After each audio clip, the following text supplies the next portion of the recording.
Israeli Prime Minister Benjamin Netanyahu recently made a powerful statement. If Israel falls, the whole world falls. But what does he mean by that? Many believe this statement references the Samson option, a term used to describe Israel's last resort strategy to use its nuclear capabilities if its existence is ever severely threatened. Named after the biblical figure Samson, who brought down a building on himself and his enemies, the Samson option suggests that Israel would rather take extreme measures than be overpowered. Israel is one of the few nations in the world believed to possess a nuclear arsenal, though it hasn't officially confirmed this. The Samson option acts as a deterrent, signaling to potential adversaries that any existential threat to Israel would have global consequences. This strategy reflects Israel's never-again stance, a commitment to defend itself at any cost. But with tensions in the region on the rise, many wonder, could this deterrent become a real option in the future? Stay tuned as we continue to monitor these developments. What do you think? Could the Samson option ever be used, or is it purely symbolic? The Samson option. If Israel's about to lose a war, they'll fire all their nuclear weapons at once. Yes, this is a real option. Check it out on any search engine, even check on Wikipedia. And sadly, this is not even new. America and Russia had the same thing as an option back in the Cold War days. It was called MAD, Mutually Assured Destruction, where if the American or Soviet Empire was about to lose the war, they would fire all their nuclear weapons at once, so that nobody wins. It creates the incentive not to go to war at all. That's why Israel has a Samson option. That's why they advertise and broadcast it. The name itself comes from an old story out of the book of Judges, of the strongman hero Samson, that was so strong he could never be defeated and never be captured. Well, one time he was actually captured, and his enemies brought him to a temple to show off in front of everybody. So Samson was chained between two pillars, and he waited until all of his enemies were in the same temple all at the same time, and tore down those pillars with all his might. The temple collapsed, destroyed all his enemies, but it also destroyed himself in the process. Which is where Israel gets the clever name, the Samson option, because it is an option of last resort to be used only if Israel's borders are all breached and its enemies are flooding into its country. It will fire all its nuclear weapons at once, destroying all its enemies, but at the same time destroying itself. Mutually assured destruction. Nobody wins. Now, is Benjamin Netanyahu crazy enough to actually use the Samson option? For anybody else in power, I'd say it's a maybe, but for Bibi, yes, I really think he is that crazy. Late September night in 1979, an American satellite picked up two super bright flashes in the middle of the Indian Ocean. The next day, President Jimmy Carter called a meeting in the Situation. Everyone agreed. This was a secret nuclear test. But who was responsible? The first suspect was South Africa, but they didn't have the technology. So the US at one of South Africa's close military allies, a nation technologically advanced enough to stage a massive nuclear test and secretive enough to pull it off in the dead of night. Israel. There was just one problem. Nobody knew for sure whether Israel even had nuclear capabilities. And this is still true today. Even though the whole world assumes they do, Israel will neither confirm nor deny it. But why? There's a Hebrew word for Israel's nuclear policy, amimut. It basically means deliberate ambiguity. Experts guess that Israel has between 80 and 400 nuclear warheads today, but nobody knows for sure. Israeli leaders have always been quiet about their nuclear ambitions. A strong military defense has been the cornerstone of Israel's survival since its creation in 1948. David Ben-Gurion was apparently obsessed with developing nuclear weapons, seeing them as the only way to protect Jews in their homeland. In those early years, France was one of Israel's biggest supporters, and the two countries worked together to develop both of their nuclear abilities. By the 1960s, Israel had constructed two nuclear research centers, Dimona and Sorek. It's around this time that Israel is thought to have developed their first nuclear warhead. During a meeting with President John F. Kennedy in 1962, Shimon Peres, Israel's Deputy Minister of Defense, was asked about Israel's nuclear plans. He responded with a line that would come to define the country's nuclear policy. "I can tell you most clearly that we will not introduce nuclear weapons to the region, and certainly we will not be the first." That line was the birth of amimut as a political policy. Israel has no intention of being the first to attack their enemies with nuclear weapons. By the 1970s, Israel's Arab neighbors, who had spent the last 2 decades waging war against the Jewish state, were suddenly worried. Like the rest of the world, they had no idea how many nuclear warheads Israel had. By keeping quiet, Israel let rumors fly across the Arab world. Eventually, these hostile countries stopped waging wars so often. Some believe this was in part because they were scared of what might happen. As Peres put in his autobiography, "We learned there is tremendous power in ambiguity. Doubt was a powerful deterrent to those who desired a second Holocaust. In fact, there's a nickname for the kind of situation Israel would have to find itself in before they'd consider nuking their enemies: the Samson option, evoking the biblical character of Samson, who famously killed many Philistines in his final act, killing himself in the process. Imagine a scenario where Israel implements the Samson option, a last resort strategy involving the use of nuclear weapons in the face of existential threats. This notion underscores the drastic measures that could be taken to preserve national security, yet it also opens a complex web of geopolitical consequences. As the world absorbs the initial shock of a nuclear deployment by Israel, global markets would likely experience significant turmoil. The immediate economic fallout includes disruptions in oil supplies and heightened risk premiums across financial sectors. Moreover, the environmental and human costs of nuclear weapon use are catastrophic, leading to a humanitarian crisis that extends well beyond the borders of the conflict zone. The political ramifications are equally profound. Nations worldwide, particularly those in the Middle East, would be compelled to reassess their foreign policies and alignments. Long-standing alliances might shift as countries seek to either condemn or support Israel's actions based on strategic interests and international pressure. Security measures globally would increase as nations enhance their defense systems against potential similar threats. In response to the crisis, international diplomatic relations would be tested. The United Nations and other global entities would face immense pressure to intervene, mediating a de-escalation of tensions and potentially restructuring international nuclear non-progression treaties. This scenario might also ignite widespread protests and debates over nuclear disarmament, reshaping public opinions on national defense strategies. Simultaneously, the use of nuclear weapons by a nation like Israel could set a precedent, influencing other nuclear-capable states and potentially leading to an arms race fraught with new dangers. The global community would find itself at a crossroads, needing to navigate the delicate balance between security and the pursuit of peace. This hypothetical look into the Samson option not only highlights the dire consequences of nuclear war, but also underscores the importance of diplomatic engagement and preventive conflict resolution strategies to maintain global stability and peace. That's Iran's promise. Somehow Israel and the United States believe Iran is bluffing because that represents an existential threat to Israel, and Israel's existential response is the Samson option, is nuclear weapons. The other thing is when people talk about striking nuclear facilities, understand that the other thing Iran has said is that if you do this, we're going nuclear, and they mean it. In fact, I think the big news here is that we've seen since May of this year 3 major statements made by very senior people within the Iranian government that suggest, or do more than suggest, state that the fatwa that is currently in place that prohibits Iran from developing weapons of mass destruction, including nuclear weapons, because it's inconsistent with the teachings of Islam. You're learning so many important things, and I'm so proud of you. On November 2nd, 1917, Britain's Foreign Secretary Arthur Balfour wrote a letter that would set off a conflict still being fought more than 100 years later.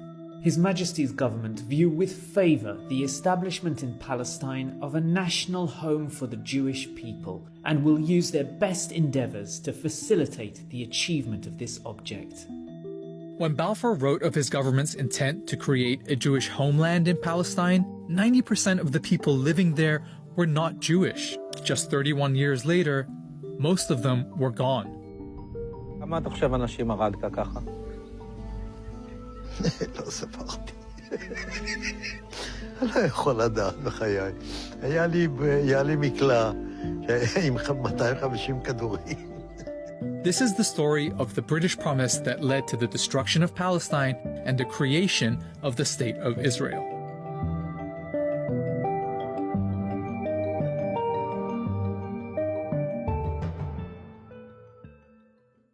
Let's start with the obvious question. Why were the British making promises about other people's countries? Short answer, empire is one hell of a drug. This was World War I, and the British were making lots of promises. In addition to promising a Jewish homeland in Palestine, they promised Arab leaders independence if they rose up against Britain's enemy, the Ottoman Empire. The Arabs did. Hollywood even made a movie about it. Arabia's for the Arabs now. That's what I've told them anyway. That's what they think. That's why they're fighting. Oh, surely. A month after Balfour's letter, British troops took Palestine, ending 400 years of Ottoman rule. The people who lived there were Arabs, mostly Muslims, but there were Christian and Jewish minorities too. There was also a tiny number of European Jews who in the late 1800s had started building small colonies there. At a time when many Jews were suffering horrific persecution in Europe, they felt Palestine could be an escape. The idea of building up a Jewish presence in Palestine became known as Zionism, but it stayed a fringe movement among European Jews. Many of them felt they shouldn't have to leave their countries to avoid persecution. But Zionism as a political movement took a big step forward with an Austrian man called Theodor Herzl. And this guy is a very important name in this story. In 1896, he published Der Judenstaat, or in English, The Jewish State. In it, he said the only way for Jews to avoid Europe's anti-Semitism was not just to leave, but to have their own country. And Herzl didn't just write. The next year, he organized a conference in Basel, Switzerland, the first Zionist Congress. The attendees agreed on a program which sought, among other things, to establish a Jewish homeland in Palestine and promote Jewish settlement in Palestine. From here on out, the Zionist movement became very active, setting up funds to promote Jewish immigration to Palestine, companies to buy land there, and recruiting representatives to advocate for their cause with different governments. A few days after the conference, Herzl wrote this in his diary. At Basel, I founded the Jewish state. In 5 years perhaps, and certainly in 50 years, everyone will perceive it. He was only off by 1 year. Okay, so that is a lot of history, but it's important because the Zionist movement is a critical part of the story going forward, especially after it found a friend in the British government, where a lot of high-ranking officials supported Zionism, sometimes for unexpected reasons. Prime Minister Lloyd George, for example, was a Christian zealot who believed gathering the Jewish people in Palestine would bring Jesus Christ back to earth. Others, like Balfour, believed that getting the Jewish people out of Europe and into their own country would be a good thing. Herzl was pretty visionary when he wrote that the anti-Semitic nations will become our allies. Meanwhile, the Zionists assured Britain that their future country would be a reliable ally. So that's the backstory of how European anti-Semitism, Zionism, and British imperialism all led to the Balfour Declaration, this British promise to build a homeland for Jews in Palestine. Now we're going to look at how Britain did that. World War I had been a conflict between rival empires, and the winners set up the League of Nations to distribute the losing side's territories between them. They called it the Mandate System, putting territories once controlled by the Ottoman and German empires under the, quote, tutelage of advanced nations until they became independent. Britain was given the mandate over Palestine, but the Palestinian people were never asked what they wanted or what independence would look like to them. Listen to what Balfour wrote to one of his colleagues. For in Palestine we do not propose even to go through the form of consulting the wishes of the present inhabitants of the country.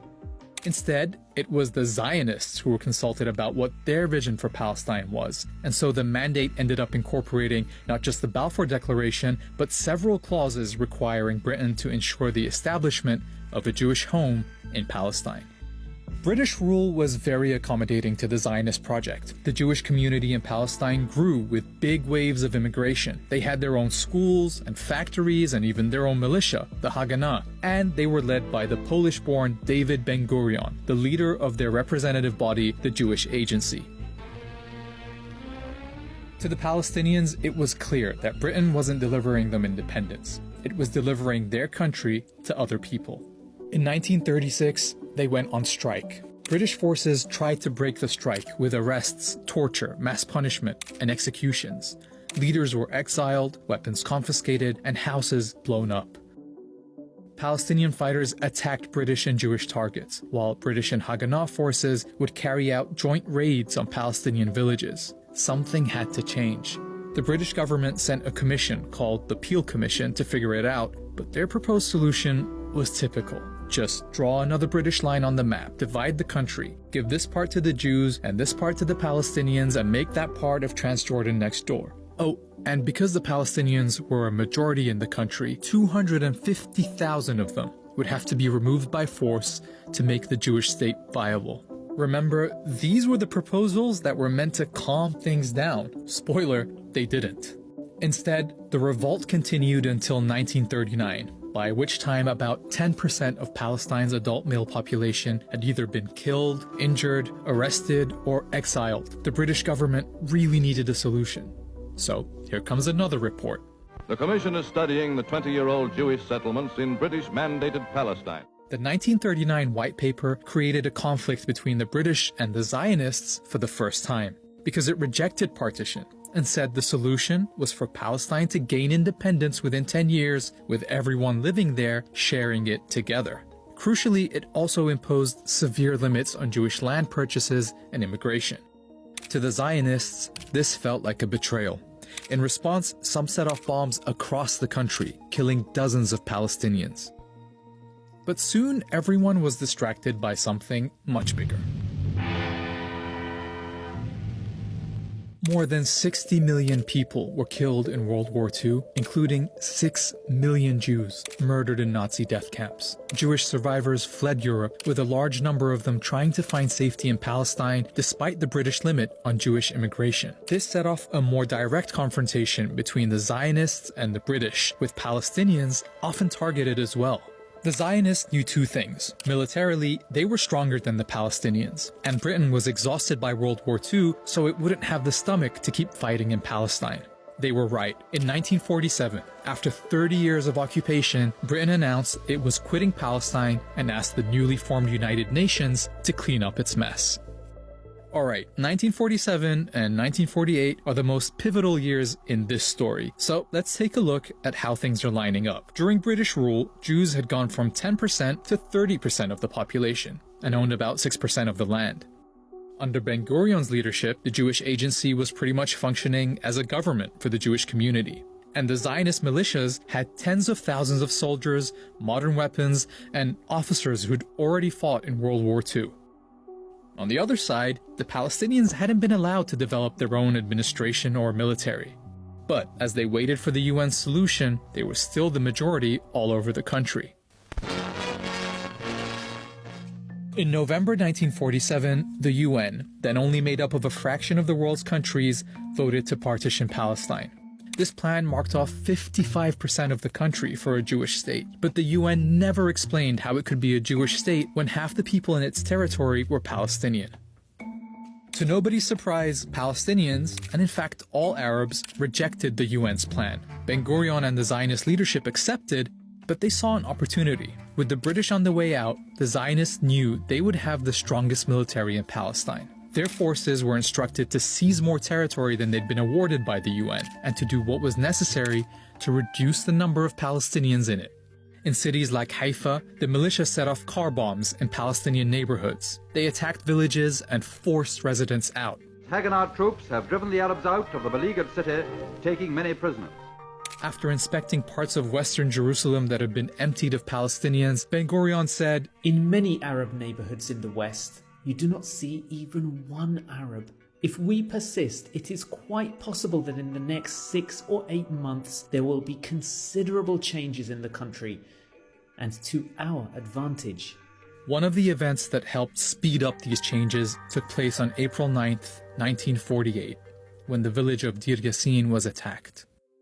A British government report to the United Nations describes the scene. 250 people were killed in circumstances of great savagery. Women and children were stripped, lined up, photographed, and then slaughtered by automatic firing. The story of what happened at Deir Yassin set off panic all over the country. As news spread, people fled, fearing they would be next. Historians have recorded dozens of similar massacres during this period. Each time, they would result in entire communities fleeing. תמיד הייתה הוראה, והייתה הוראה של בן גוריון, לגרש את האנשים משם. כבשנו את המקום, טרקטורים חרשו את המקום. חרשו. לא נשאר זכר של כפר. למה? לא רצו שתהיה, לא חזרה ולא זכר של המקום. By the time Britain ended its mandate on May 15, 1948, 250,000 Palestinians had fled.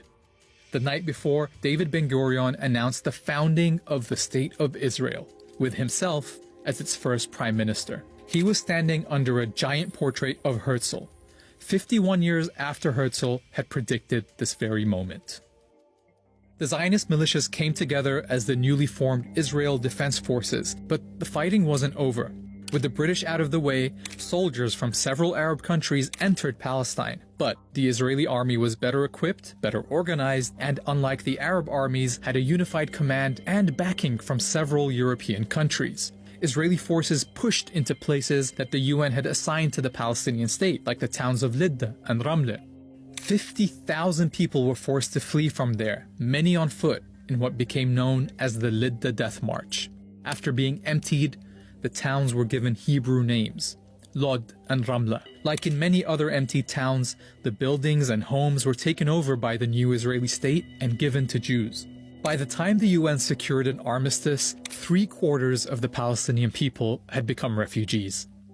In Arabic, they call this the Nakba, literally the catastrophe.